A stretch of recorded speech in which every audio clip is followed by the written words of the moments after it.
Welcome everyone to another episode of the Definitive Crusade. I am your host, Johnny the Machine Hughes, and joining me, as always, is my own Girl Friday, Freyja. How's it going? Good. Girl Friday, there you go. And Josh.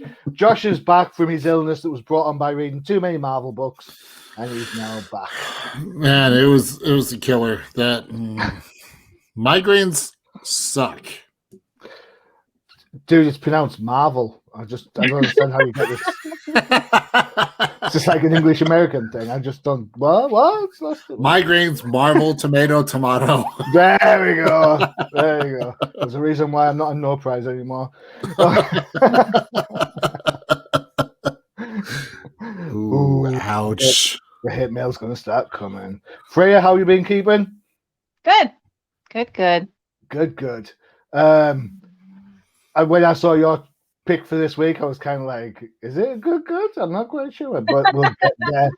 We'll get there, I'm sure. All right. Okay, so this week, the future state is in the past. Come on. We're back to our regular books. Well, almost regular books. Are we? Are we really? Well, so we have one more, I suppose, leap off point to go through. And of course, we are talking about Infinite Frontier Zero, which came out this week. Now, this book is kind of, does what it says on the tin. It is the lead up. It has several stories in here from several different types of creators. So we're going to get into them in a little bit. But first off, Josh, Infinite Frontier. Where do you stand on this? Was this a great book? Was this a bad book? Was it oh my God, I can't believe they've done this book? There was just so much going on in this book that, to be honest, it was hard to kind of keep track of what the hell was going on. Okay. Well, it's fair shout. You know how we always have talked about Green Lantern books, how there's so much going on? This was like a Green Lantern book. There was so much going on that... so much and yet not a lot. Yeah, cool. Freyja, your thoughts before we get into the nooks and crannies of the different stories? Was this a good read for you? Did it entertain you? No. And that's the end of the pod. See you all next time on the Definitive Crusade. Bye. My fault for asking a closed question. All right. Okay. So let's get into some nitty-gritties then. All right. So you've got 1, 2, 3, 4, 5, 6, 7, 8, 9, 10, 11, 12 different stories with a framing sequence to go with. That is a bonkers amount of stories when you think about some of the characters that are in here. So we have Justice League, Batman, Wonder Woman, I wonder why she's been demoted, Girl, Green Lantern with Alan Scott. You got some Teen Titans love in there. You got Superman, some Green Arrow and Black Canary, Stargirl, Green Lanterns, which brings back Simon Baz, the Flash, and then of course the Jack Kirby inspired epilogue. Cool. Josh, where do you want to go first? We'll start with the good stuff. Which were the good stories for you? That's all right, folks. Like I said, there was just so much going on. I think where I struggle, I did appreciate seeing Oracle again. I mean, that was probably the one moment that I was like, oh, yay, Oracle, woo! Well, what about Huntress then? I mean, I didn't mind Huntress. I like Batgirl.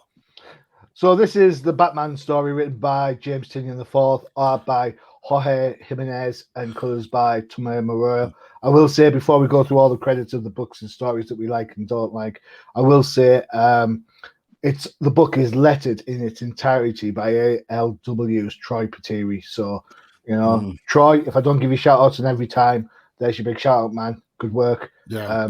I guess the one issue I have with this book as a whole was because I saw that, I was like, okay, there's multiple stories, great, wonderful, but I don't know if you guys missed it or if it was just I was having a bad case of Marvel at the moment. I mean, migraines. There wasn't like a definitive, like, okay, here's the end of one story, now we're on to the next. No, I get where you're coming from. I get where you're coming from. This is the DC model, though, isn't it? This is the DC. We've over the last 18 months, we've had a number of different specials. Whether it be the Joker, 8 years of Joker, or 8 years of Robin, or 1027, or Batman 1000. We've had or Batman 100. Sorry, we've had those like specials where there've been extra sizes, and at the back of those books, there's always a story that leads on. This will be continued next year or whenever. So this is the current DC model. At least this time around, they didn't advertise it as, hey, this is a single book. They advertise it as separate stories leading somewhere, and that's what you get. But what I'm saying is that there wasn't like a definitive, like a particular splash page that says, okay, now you're on to the Batman story. Now you're on to Wonder Girl, or now you're on to Green Lantern. That's the part that I was like, what the hell is going on? That's because it doesn't help. I was gonna say it doesn't help that they have the Batman story like right after the Superman one with Flash, and then it starts on page like 10 or 11 and then it kind of quote unquote ends abruptly, and then it starts back up. Like they put the Batman story two different places. Yeah, and that kind of threw me off because I was like, why are we back at this Batman story? Didn't we already finish it up? Yeah. Because everyone else, their stories kind of went and done, but then Batman shows back up after the Stargirl story. And I'm like, why are we going back to the Batman story? We just did the Batman story. So I guess let me ask you this. Is it because they jump from location to location, so it goes from like Gotham to Themyscira? Is that kind of the initial turning point of, okay, now we're moving to this story or this story? Are they basing it off of locations? I'm legitimately confused on the transition from one story to the next. I think the transition element, you're absolutely right. It is a little bit confusing. And Freyja nails it bang on, right? There's no need to have two parts of a Batman story. We all know how much Batman is needed in the DC universe. It is a bit Christmas caroling that Wonder Woman's going around the different corners of the DC globe, as it were. Does it work? Does it work? Well, to an extent, it works. There's, you get introduction of characters.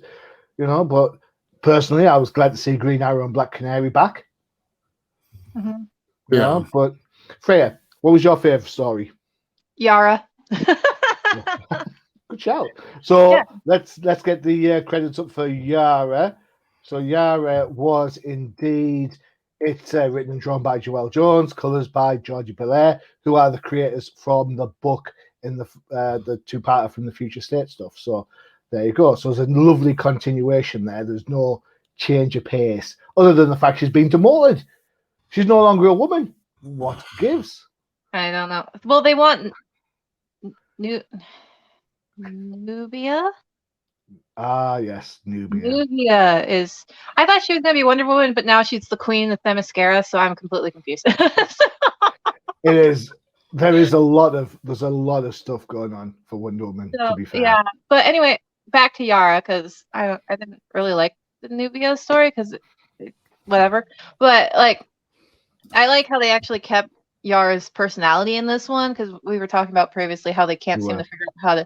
No, but she still has her little cheeky personality, and that's what I love about her so much is her personality. Because the introduction is her having a freaking fight in sign language with her aunt. So I like her cheekiness. Also, she's wearing a Pugs t-shirt, so she's adorable. I like her. I think you got to give credit to DC because this is the second time in 2 weeks or 3 weeks that they've gone and tried to do sign language. They did it in the Nightwing book. the Nightwing Future State book. So, you know, they're trying their best to get that kind of level of communication out there. So, you know, well done. Good effort. Okay, so if I'm going off of my theory of when they mention a specific location, that's kind of the transition. You know, Wonder Woman, you know, Yara's story takes place in Boise. Boise, Idaho. The most exciting thing to come out of Boise. Actually, just kidding. I've got a lot of great friends in Boise. I love Boise. That's why they moved, right, though? Okay.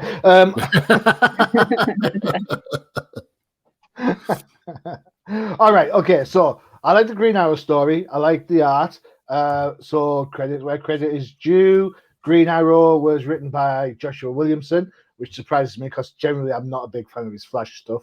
But the art by Alex Malev is absolutely super mature, and I really like it.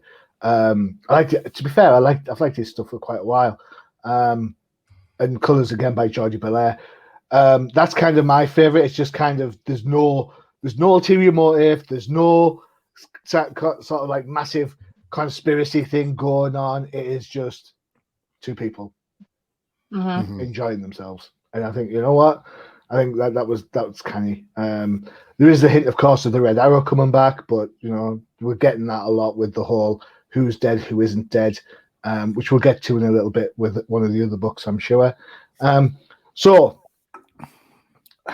Josh, I don't know if I dare ask this, but do you have a story that doesn't work for you other than the whole thing?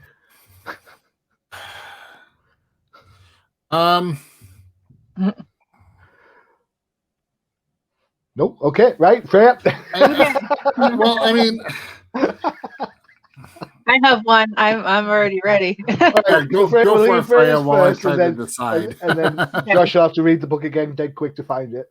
Okay. Well, I'm just going to do a quick little overview. I like Wonder Woman's new suit at the end that she transforms into.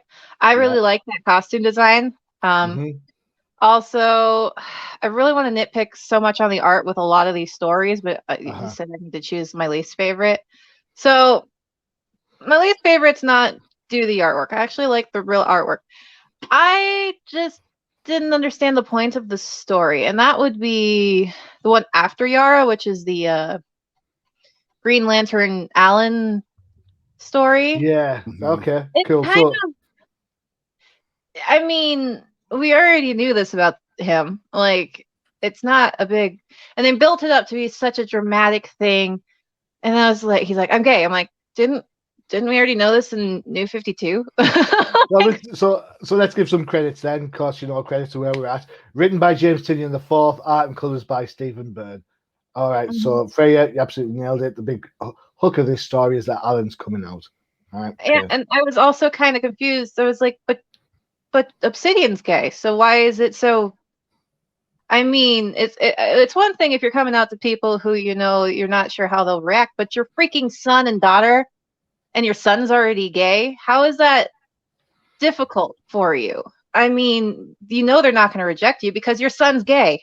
Like, how is he going? It's not like he's going to be like, oh, I hate you now, Dad, because he's gay himself. So, and we are, like I said, we already knew this about him in New 52, and they built it up to be this big thing.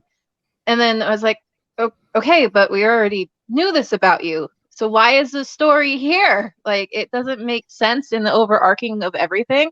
Like, it just kind of felt out of place. So, like I said, it's not.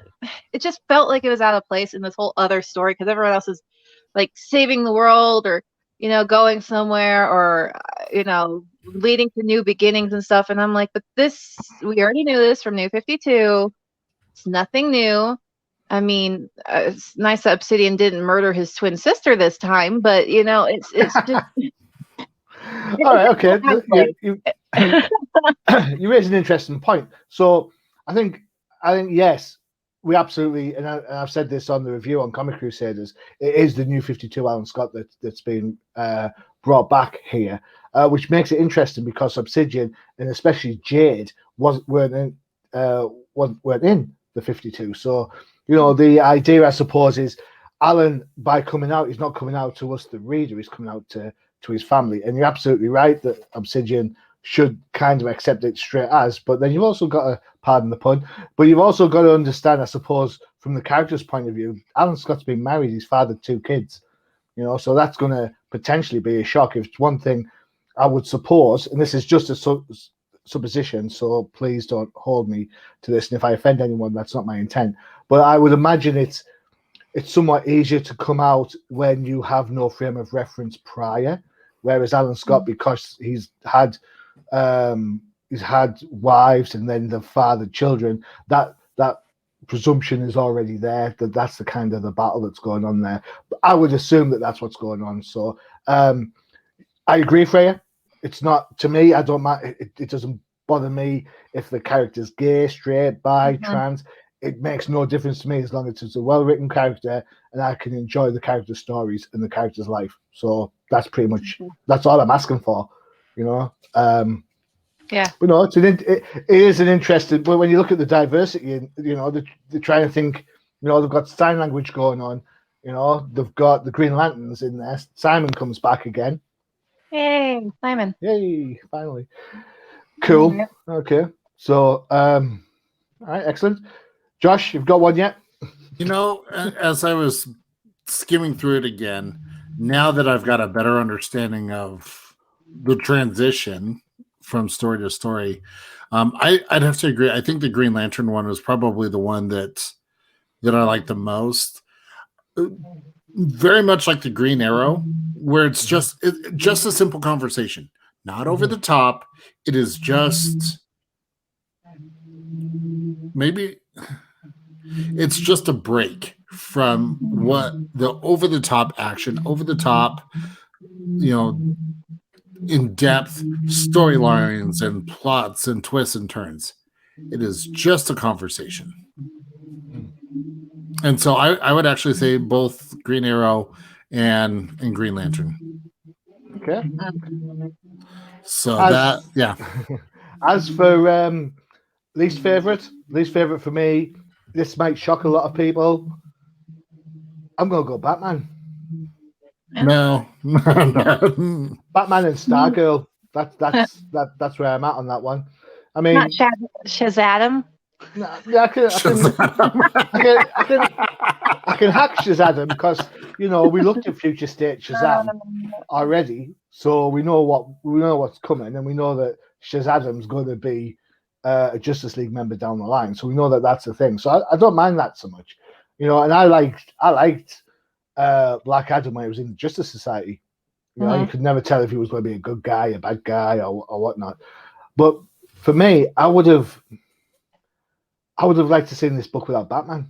I'm really sorry to say that, because there's nothing in either of the Batman stories that gives you anything different to what we've seen already, and yet it's more Joker stuff. And I'm like, you know what? I'm up to my back teeth. I am up to my back teeth. And I know part one's going. The reason you've got 2 parts is you've got part one's talking to you about, or one of the parts is talking to you about the Batman ongoing theory about the Magistrate and the Peacekeepers. The other part is Bane breaking out because he's the one that's going to be hunting the Joker in the Joker series. I'm like, I'm done. We've said this how many times? There's more than just the Joker in the Batman villains. Yeah. So let me ask you this, Johnny. Do you think, because we're all in agreement that Joker has been overused over the last few years, we need a break. Do you think Bane is heading in that same direction? Because you think about it, you look at the Joker War. Who was involved? Bane. Yeah, but what I would say is that at least they're doing different things with Bane. Yeah. Yeah, City of Bane was teamed up with Batman, with a Batman, which you wouldn't expect to happen. He's been held up in Arkham in very much the Arkham Asylum video game style. Prior to City of Bane, he was running Gotham from behind bars, which was a nice little subterfuge. They're doing different things. It's not just crazy for crazy's sake and then writing something in just because you can, because it's a Joker. So there might be a risk. That Bane's getting a little bit overused, but until the movie comes out and everyone starts getting Penguin stories again, we're pretty much screwed, right? Yeah. Well, you know who I think they're going to overly use and abuse, because I mean, even though I like his design in this, it's the freaking Scarecrow. Yeah. Scarecrow. I'm like, his design's pretty awesome. I like his new design. But however, he was in, what was it, that Harley Quinn Future State book? He was, yeah. And he's popping up all over the place now. So I'm kind of afraid that they're going to start abusing the hell out of freaking Scarecrow. And he's in Batman 106.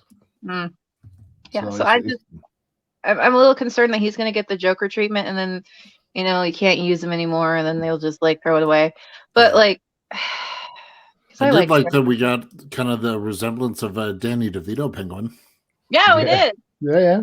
Oh, and we're gonna get Clayface back. So, woo. And finally, Punchline makes an appearance. Hey! Give her makeup in Arkham or wherever the hell she is. You know. So yeah, Punchline's going to be the backup story in the Joker ongoing book, isn't she? Mm-hmm. So Ghost. Is that Ghost Hunter? What was his name? Ghost. Yeah, I think it is Ghost Hunter. Yeah. Yeah. So there's quite a lot going on. Whew. It's I don't know. It reads like an advert for the majority. Reads like an advert for stuff. I don't have a problem with that per se. I have a problem with the price point. It's bloody expensive, but I just, do we really need another Titans Academy book? Do we really need that? I don't know. This is the best way to sum up the book.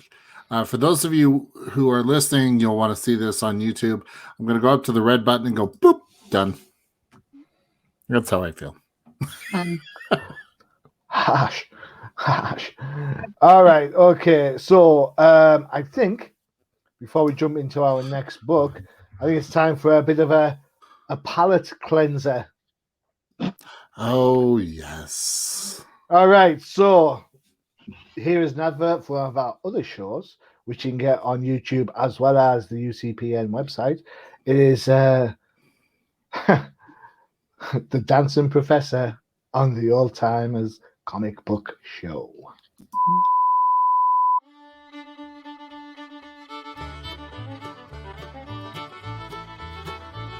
Do you want to find out what makes the professor do his happy dance? Check out the Old Timers Comic Book Show only on the UCPN.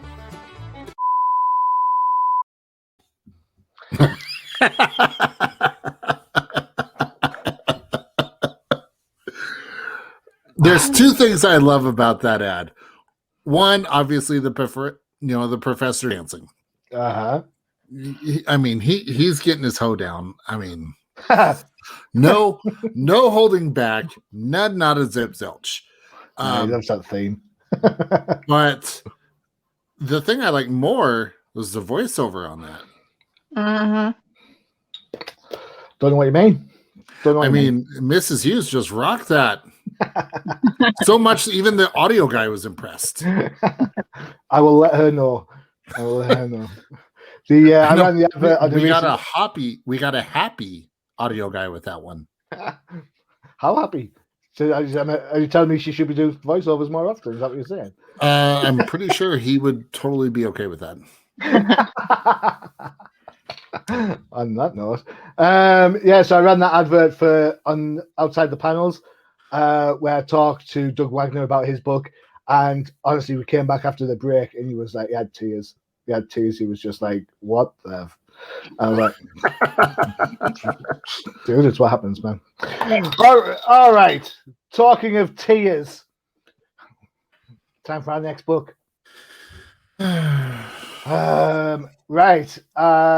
Where do we go now? We're going Suicide Squad. Is that what I said? Yeah. Yep. Excellent. So, check my notes. Suicide Squad #1. Again, script by Robbie Thompson. Pencils by Eduardo. I am not really Ed Burrows, but try not to tell anyone. Panseca. Inks by Julio Ferreira. Colors by Marcelo Maiolo. And letters by Wes Abbott. Notice how I started off with a nice, easy name and finished with a nice, easy name. Mm-hmm. Whew, excellent. All right. So, who chose this? I wonder. Joshua, you can get yourself back here. I don't know what you're talking about. Right. So, Josh, So, Johnny. take it away. Like, physically and burn the damn thing. I mean, no, tell us about this book. All right. So, okay, this is...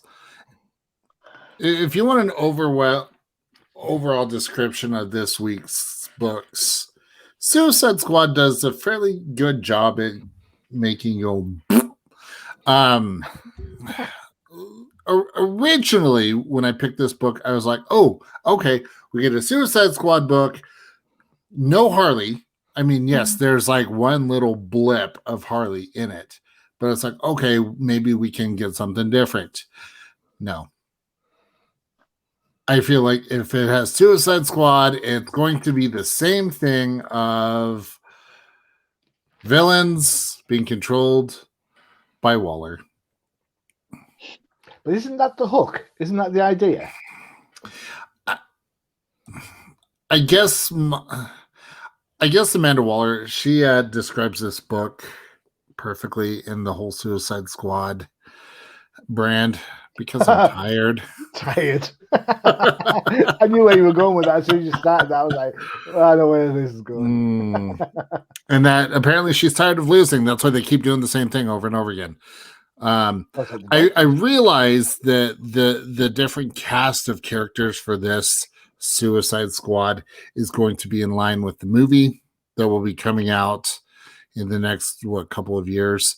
So they have to essentially educate the new audience with the new cast of characters. Even though the movie will have Harley, there needs to be some sort of bridge, if you will, from the last. Well, yeah. I mean, let's call it like it is. If that movie does not have Harley in it, people aren't going to go and watch it.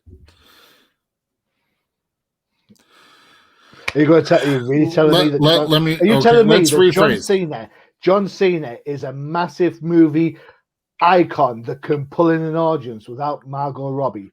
Is that what you're telling me? No, you should have said that movie would not get anyone's attention if it didn't have Margot Robbie. Yeah, so I like Margot. So there. I finally saw Wolf of Wall Street this last week, and yeah, it's all right. That's a good one. I like it. Jonah Hill takes the top spot for the most F-bombs in a movie from that because of that. Really? Yep. But I'm trying to distract from this book because that's the best way to describe the book. Hey, you picked this. I know. Instant regret. I tell you what, there's a new rule this year. All right. If somebody picks a book that is so heinous and so bad, next time around, you don't get a pick, and a pick will be assigned to you.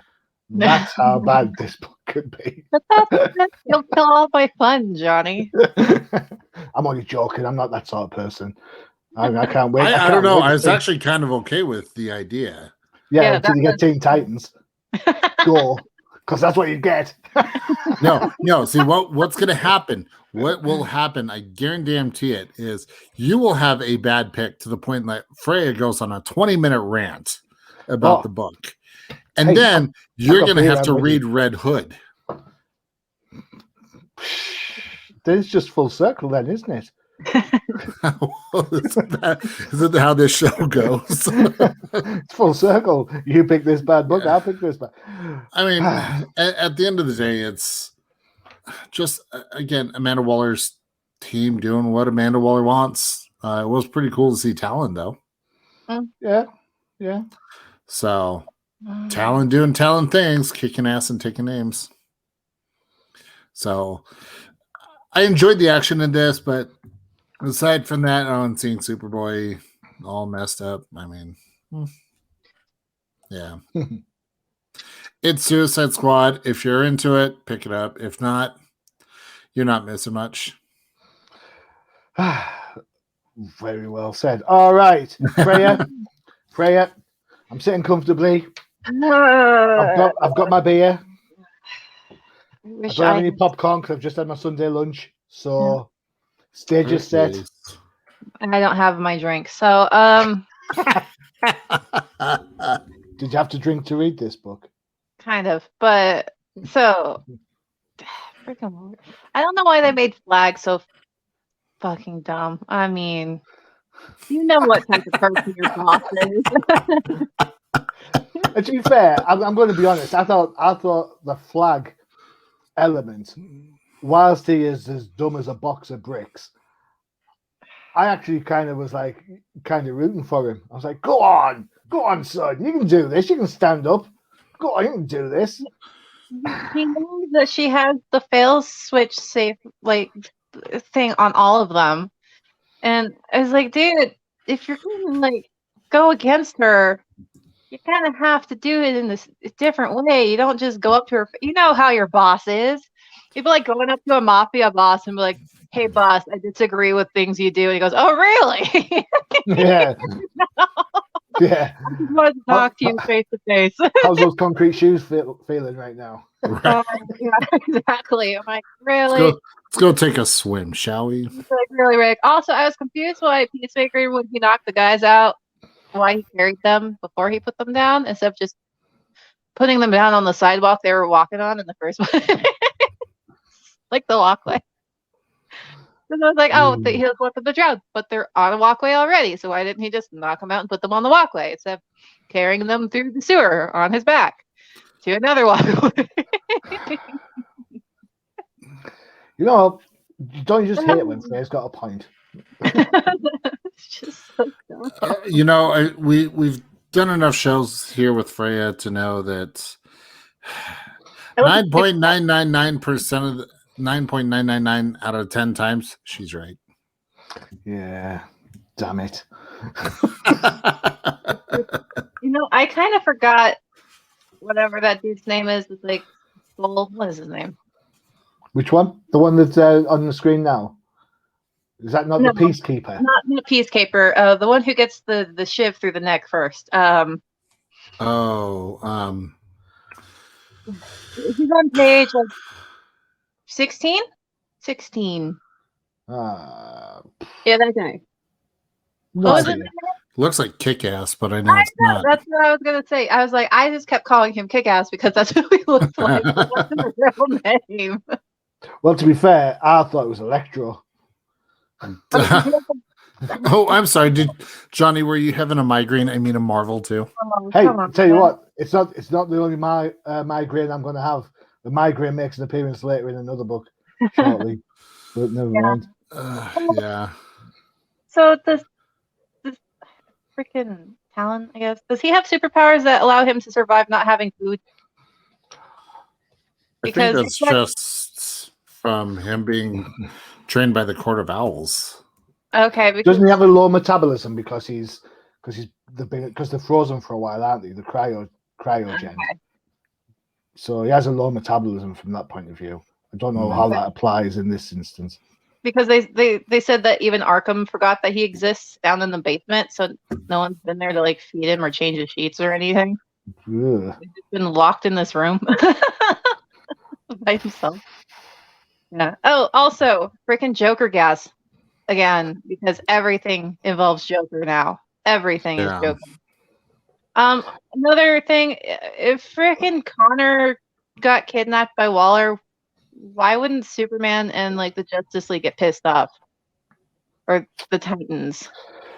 Well, this is the point I was alluding to earlier with the Red Arrow thing. Currently speaking, there will be at least 3 Superboys kicking around the DC universe.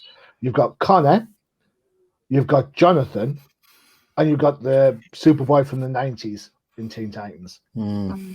So, you know, this is what happens when you've got infinite frontiers. And yet, of course, we only have one Kara Zor-El, so no Power Girl. And we only have one Huntress instead of 2. Because we should, by rights, have Bertinelli and Wayne. That's what we should have. But we don't. So, cool. Well, the Wayne one would have a really awkward relationship with Dick Grayson, so I'm kind of glad she's not here. Yeah. Sorry. It's one of those things that creeps me out. They had a relationship back in Earth too, to be fair. Yeah, but at least Yes, but I know where you're coming from. Yeah. no thanks. Yeah, I'm not gonna go on a rant for this book though, because it doesn't deserve my 20-minute rant. So Oh, son of a damn! That's cold. Cold. That's what that is. it's just another Suicide Squad book. That's nothing new and nothing original. It's just Suicide Squad again, like usual. Yeah. All right. So it's a change to the guard book, so to speak. Out goes Flag, in steps Peacemaker, Film Freaking a Talent, and of course Superboy's there. I've got to be honest, I've never been a huge Suicide Squad fan. I think my favorite iteration of this team was Task Force X episode of Justice League Unlimited, where they infiltrate the Watchtower. What a good episode that is! So if you want some true Suicide Squad, go and check that out. All right, it's just what it is. The original, well, not the original, the last incarnation had so many cool characters. It had Katana, it had Croc, Captain Boomerang, Deadshot, and now those are gone for practically these no names. Yeah, right? but we'll get them in the video game. I don't give a rat's about the video game. Oh, that's right, because you play mobile. Because that's not real gaming. Freyja's words, not mine. What? Really? Really? Okay. Whatevs. I'll go back to beating the Broncos on my Madden's game then. All right, okay. That's the only place you'll do it.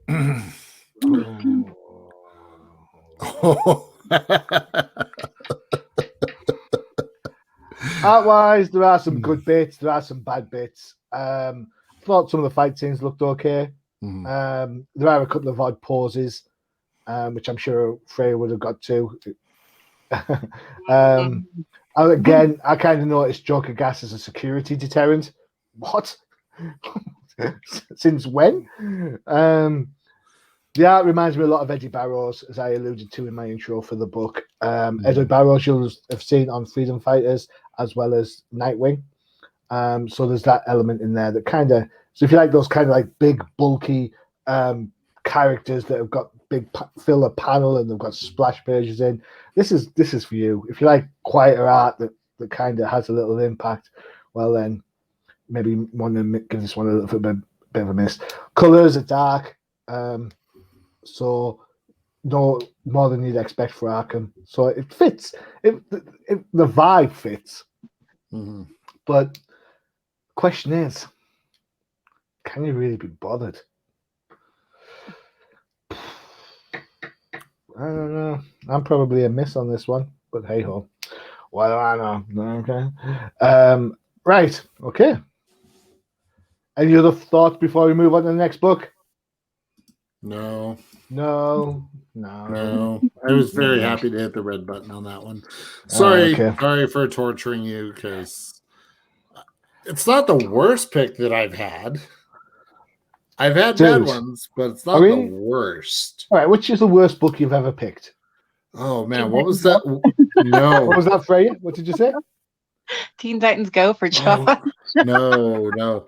I was thinking the oh geez, which one was it? It was like the super political one that Freyja went on her first. Oh right, yes, I remember rant. that. Yeah, let's not go down that road again. I think that one takes the pick. We've all picked books that have been a little bit, shall we say, circumspect. Hey, I remember when I was picking Supergirl books for fun, so what do I know? That one left me a little like,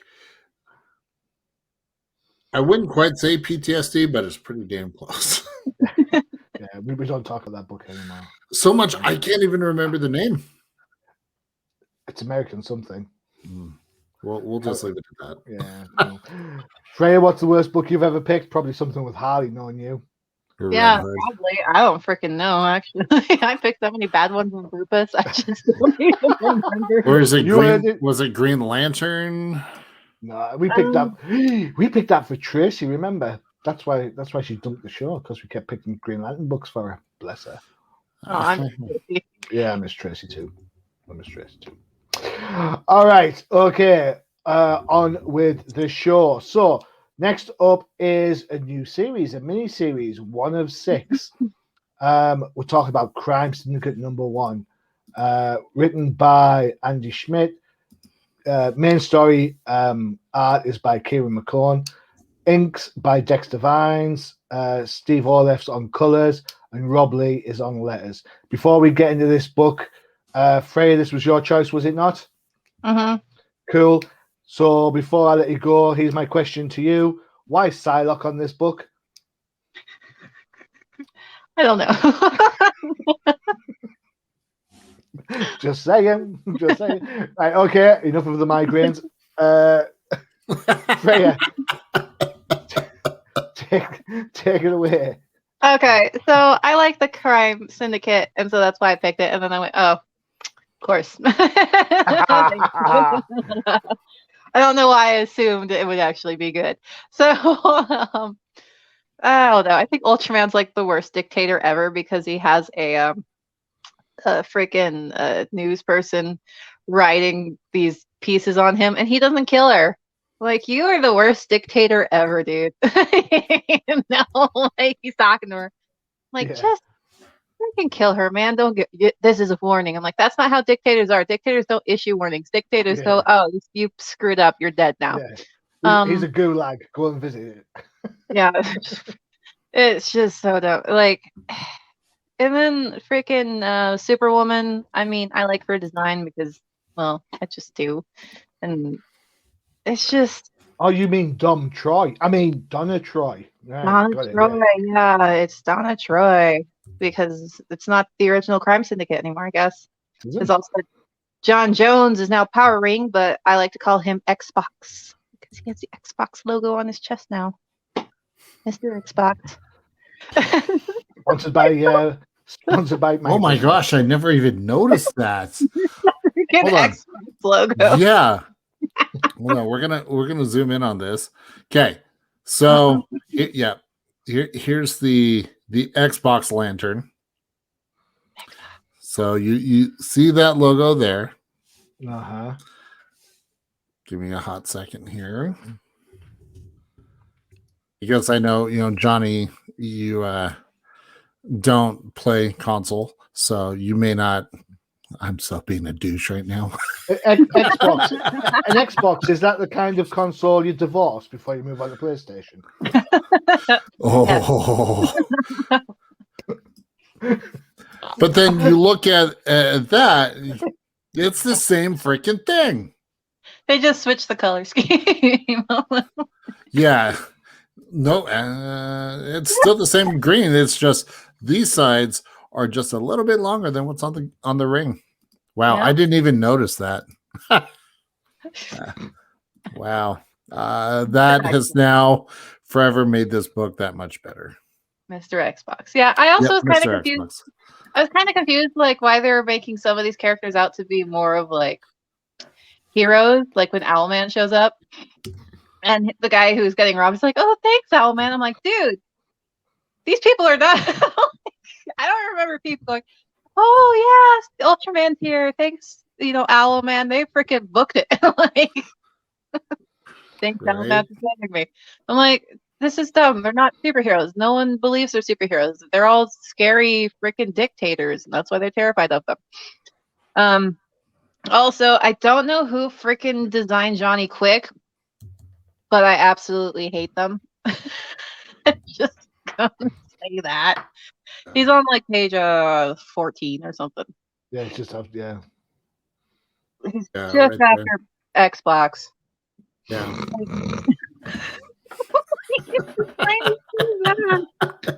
So I just want to know: is this Xbox? Is this the 360 version, or is this like the one? No, it's the original. Original Xbox. Just for all the gamers out there. Oh god! And this Johnny Quick, he reminds me of that character from like Twilight Princess, the bomb salesman Barnes. Mm-hmm. His design reminds me of that character so much. If anyone knows Twilight Princess, they'll know what I'm talking about. But like, it's such a stupid. Who thought this was a good idea? He's running. It hurts. Like, he's a speedster. It's just It looks so bad. So bad. I hate it. But well, and this other panel where you've got Ultraman and the way that the line of his cape transitions into the flag. I'm like, what are we going to get Homelander now too? Good hell. And it freaking, like I said, they were trying to make them like kind of superheroes because now we have freaking Xbox flying with the Air Force. I'm like, no, that's not how these characters are. I feel like they made the Crime Syndicate to be like the Seven. Yeah. I just don't get it. I don't like it. I don't get it. It's not the Crime Syndicate.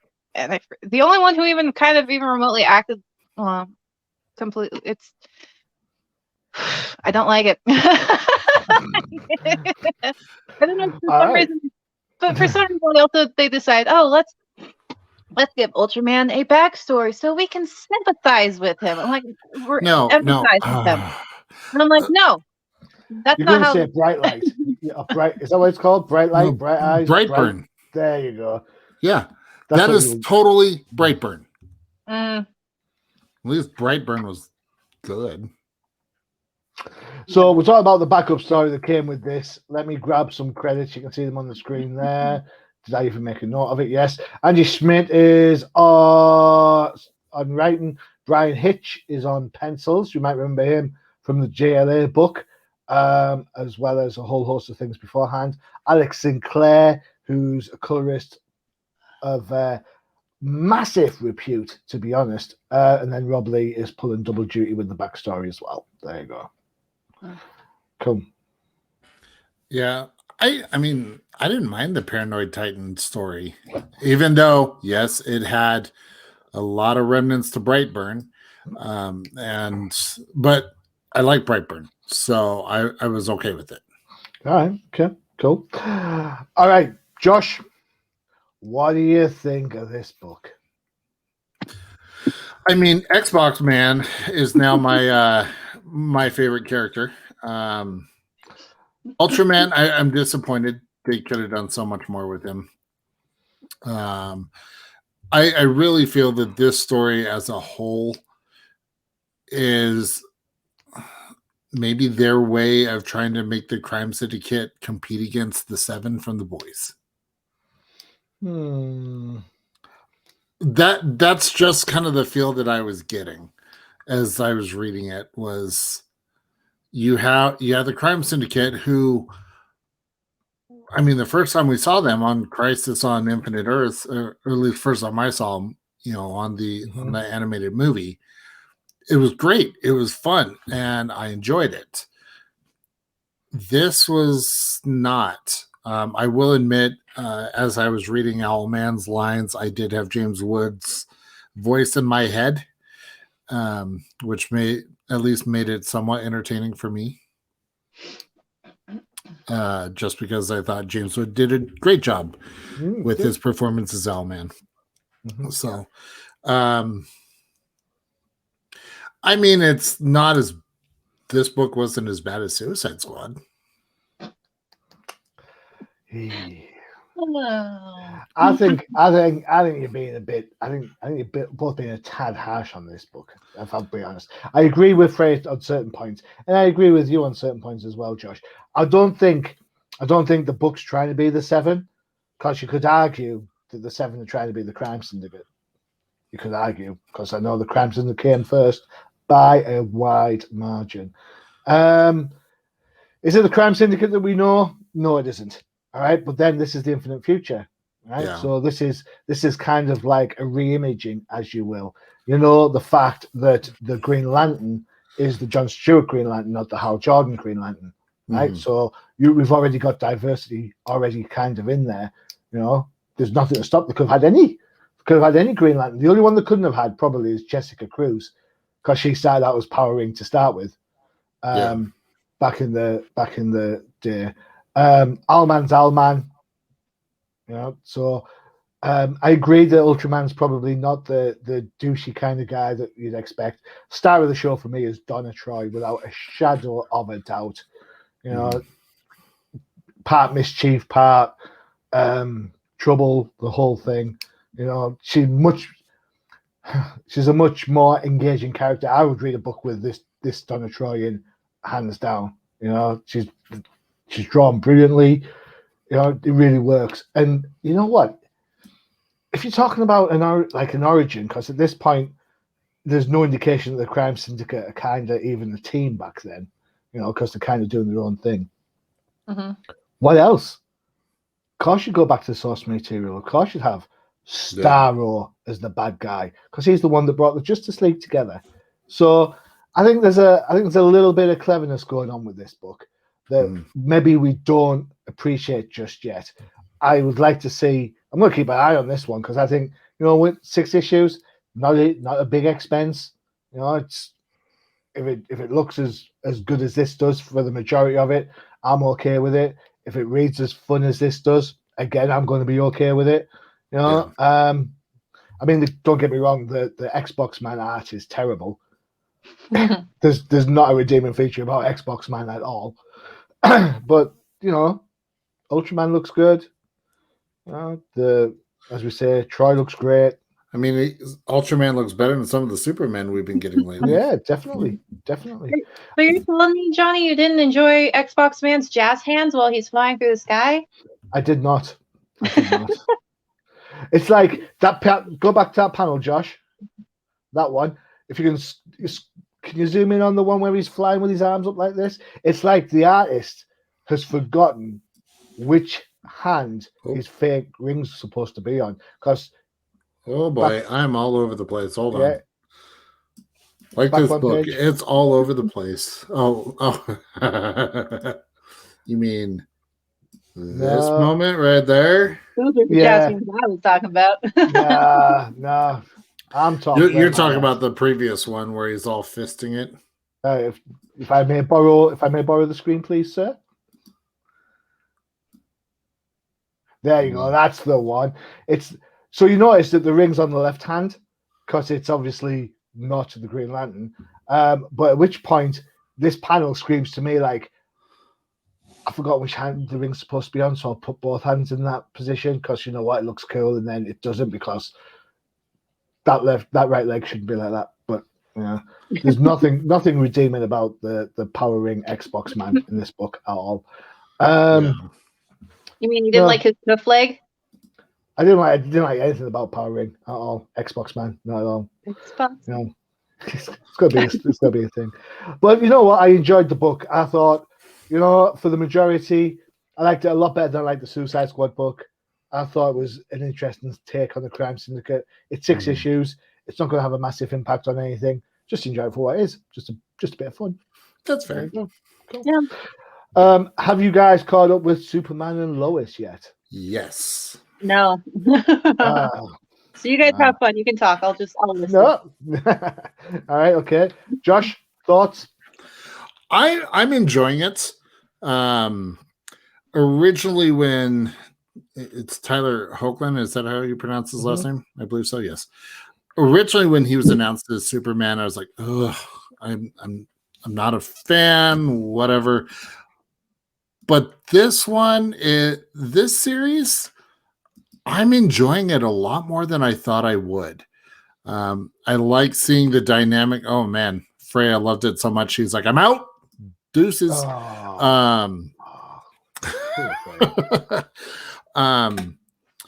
I mean, yeah, we're still only 2 episodes into this new series. They're still setting the framework, if you will. Oh, she's back. We thought you were so annoyed with us talking about the series that you're like, I'm out, I'm done.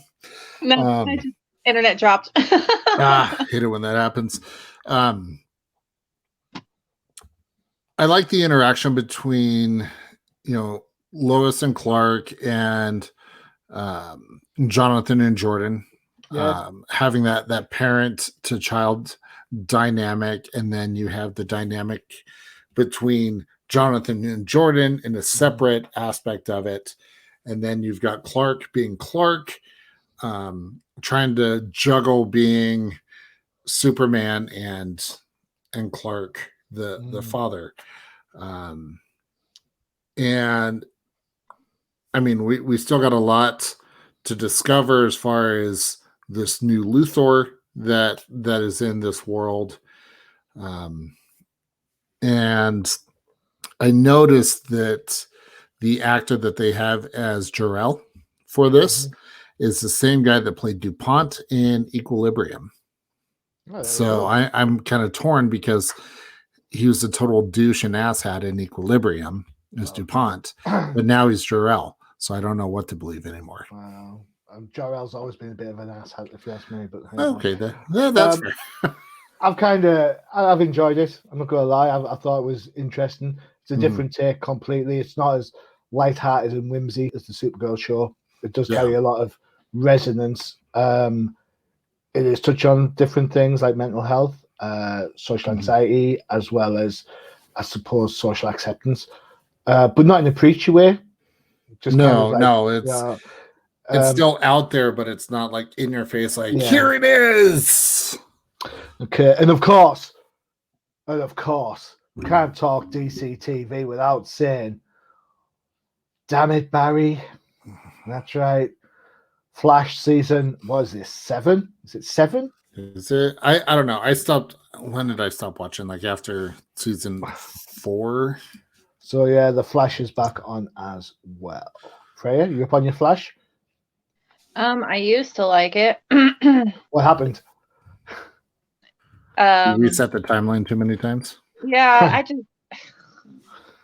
felt like they started beating the dead horse a little too much and setting it on fire and then trying to, but so I got bored. What it really was is I got freaking bored, and then I think that was around season 3 or 4 that I got bored. Yeah, I think I kind of agree with you. The idea of the Flash being the fastest man alive. How many times does the bad guy say, Flash, you can only save the person or catch me, which are you going to do? And the Flash chooses to save the person without realizing that he's actually fast enough to do both. It's like, but I think you've got to give credit to Grant Gustin for still, sticking with it. He's I think as a watchable character, he's fun. Yeah. Special effects this time around, I look absolutely. I don't know what's going on, if it's a pandemic post-production thing or whatever, but the special effects look awful this time around. I don't know what's changed. Maybe it's just fatigue. Maybe. So what, Fred? I said, is it Supergirl level of bad CG? Worse. Oh, that's bad. Worse. Or is it they're so focused on Superman and Lois? Because the special effects in Superman and Lois are top notch. Aren't they on a hiatus right now? Superman and Lois is going on hiatus. It's going to take a little bit of a break in the States. Of which point the last season of Supergirl is going to take its slot for a little bit. So that season's going to kick off. And then I don't know if they're going to run them concurrently thereafter, or then Supergirl's going to go ahead, so you'll see the end of Superman. For us Brits over here, we'll probably just have to wait till Sky 1 or E4 get the finger out, and then by the time we do it, we won't even have the hiatus because they will use the break to catch up on everything else. So, unless, of course, you've got a VPN and you are linked to the CW app, which you can get the stuff for free. Yep, they always air that the day after it airs on TV. I think the thing that when it comes to Superman and Lois that really stands out is because originally, as my wife and I were watching it, I was like, "Oh, this is kind of like a reboot of Smallville," and then I was like, "No, this is more," because Smallville was, Superman's origins, and it kind of had that corny teenage romance like One Tree Hill and Dawson's Creek feel. And also Monsters of the Week. I used to hate Kryptonite Freak of the Week. It was like, which one's going to come across and meet your rock? Yeah. Where horror. this doesn't have that feel. And originally I was like, oh, okay, it's going to be like a family show because of the kids. No, I like the approach. And so I'm only 2 episodes in, but that's all that's aired up to this point. So the next one will air at the time that this gets released. It will have aired yesterday. So to tell you, I'll tell you a little story then. All right, this will be my last part and thought before we end the pod. To tell you how much of a resonance the new Superman and Lois show has. Mrs. Hughes lost her mum back in 2019, and it affected her deeply, massively. Still does, you know. So we sat down and watched the pilot of Superman and Lois, of which Superman's mum, Martha, passes away.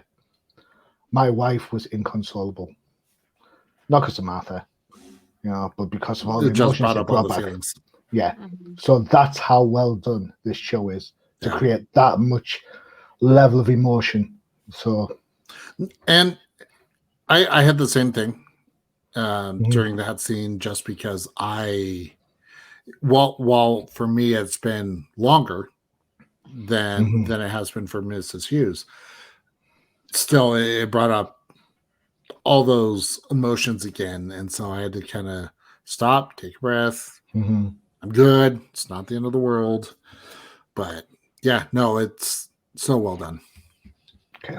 And on that note, okay, go check out the show. It's good fun. Well, eventually, of course, the Flash is back. If you want something like that and just laugh at, I mean, laugh at, not laugh with, laugh at. Yeah. The colors are nice. The colors are nice. Yeah, there's good letters in the Flash. All right, that's it for this week. Don't forget to check out the UCPN for all your favorite pods. Flipside Folks is back this week. We have got a plethora of books that we need to talk about. There have been some outstanding indie books that have come out over the last fortnight, so that'll be good to get our teeth into. Freyja? And K-pop Cosmos as well. So, Excellent. and I'm kind of bending the rules of my own podcast. So, really? How so? Well, you're just gonna have to find out. Yeah, exactly.